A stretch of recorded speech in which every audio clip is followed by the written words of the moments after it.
one of the best actors on the planet that we like to claim as one of our own. Hailing from across the ditch, Sir Sam Neill has become a Hollywood mainstay thanks to his roles in some of the biggest blockbusters and smash hits of the past 5 decades.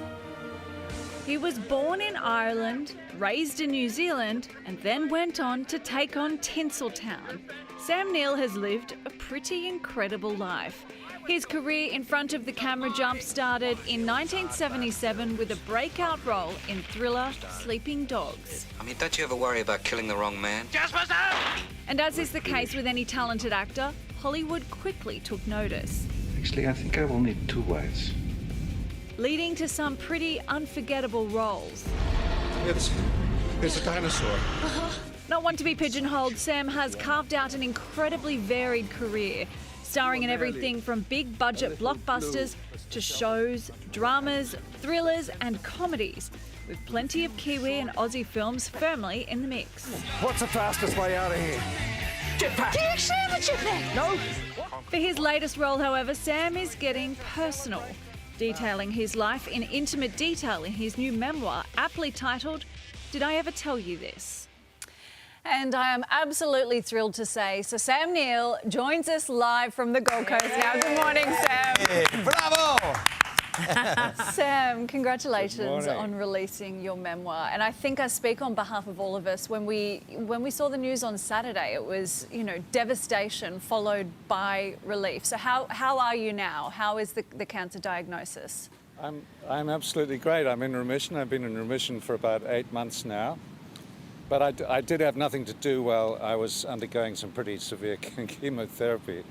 So I wrote this book. That's the right way up, I think.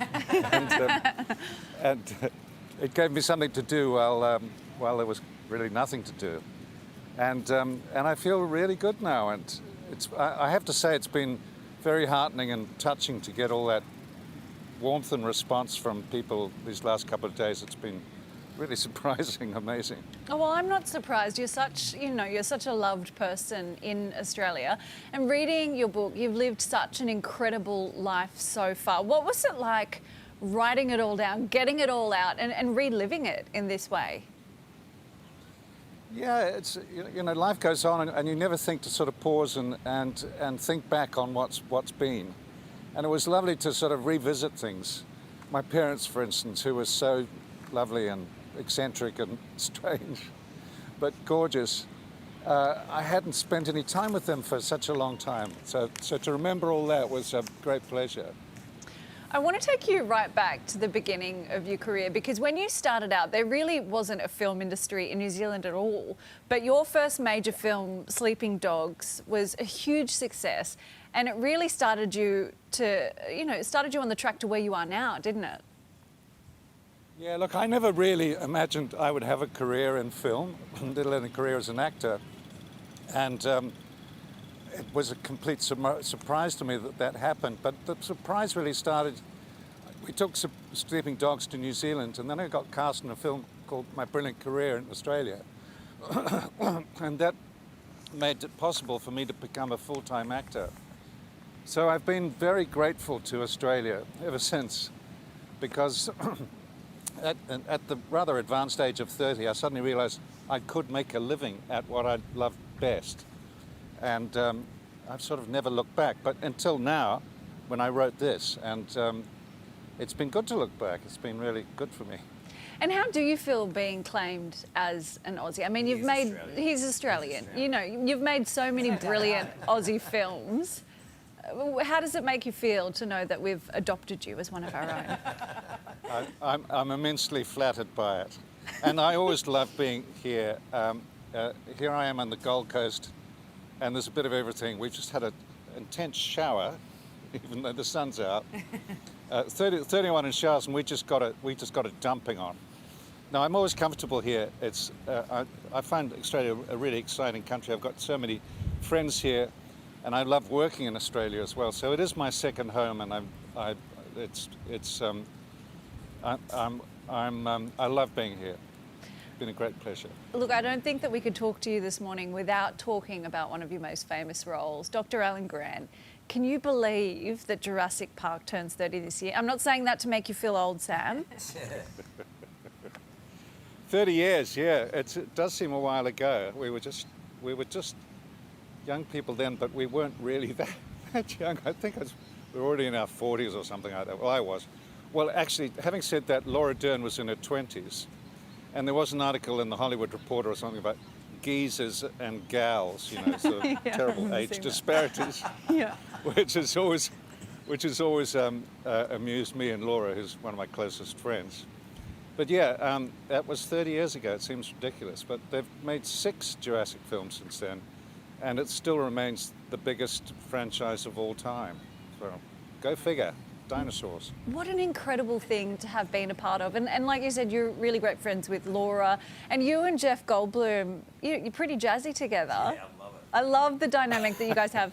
Hey, do you have any plans for an album? Would you give us that treat? Jeff and I do enjoy playing with each other. It's in a musical sense.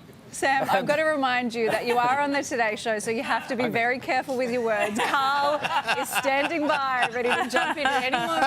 You won't let anything slide.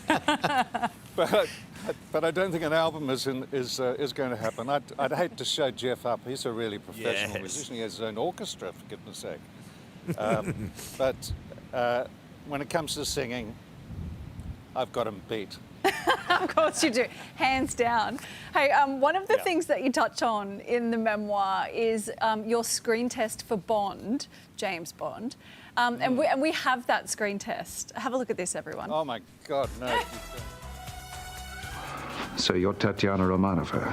My friends call me Tanya. My friends call me Bond. James Bond. You look at that. Oh my gosh. That is. Sam, I think That is so cruel to play that. So cruel. No, it's not. I think you must be one of the only male actors in the world who didn't actually want the role. Talk us through that. I really did not want that part. And my friend Pierce Brosnan wanted it so much, so you know it was really contrary. And I felt so awkward all that day that we made that thing. It went on and on and on, but I'm so relieved they offered it to someone else, and welcome to it, because you really don't want to be the Bond that no one likes, you know. That's a fate worse than death. That's true, but just watching that screen test, I think we all would have loved it. Hey, Sam, thank you so much for writing this book, Did I Ever Tell You This? And we're all so relieved to hear that you're well. Thanks for being with us this morning. Thank you so much, Sarah. And Thank you so much. Of course. And make sure you pick up a copy of Sam's memoir, Did I Ever Tell You This, which is out today. Launch day. Yeah, it is launch day. Everyone hands together for Sam Neill. Yeah, I love it. Sir Sam Neill. Gorgeous. And I think he kind of writes the way he is too. I love that line at the start of the book when he's undergoing chemotherapy. He says, "The thing is, I'm crook, possibly dying. Yeah. I may have to speed this up." Yeah. Like it's just such a great actor I also and saw such a that great writer. he really enjoyed writing it because it was something to look forward to every morning, Yeah, and he yeah, would yeah. think about what he was going to write that night, and get excited about getting it down. He the next also, day. there's lots of talk about submarines at the moment, but he also did the greatest submarine movie ever with Sean Connery. He actually made Sean Connery credible as a Scottish Russian submarine captain who was hard. defecting to the US. So Sam Neill did all of that.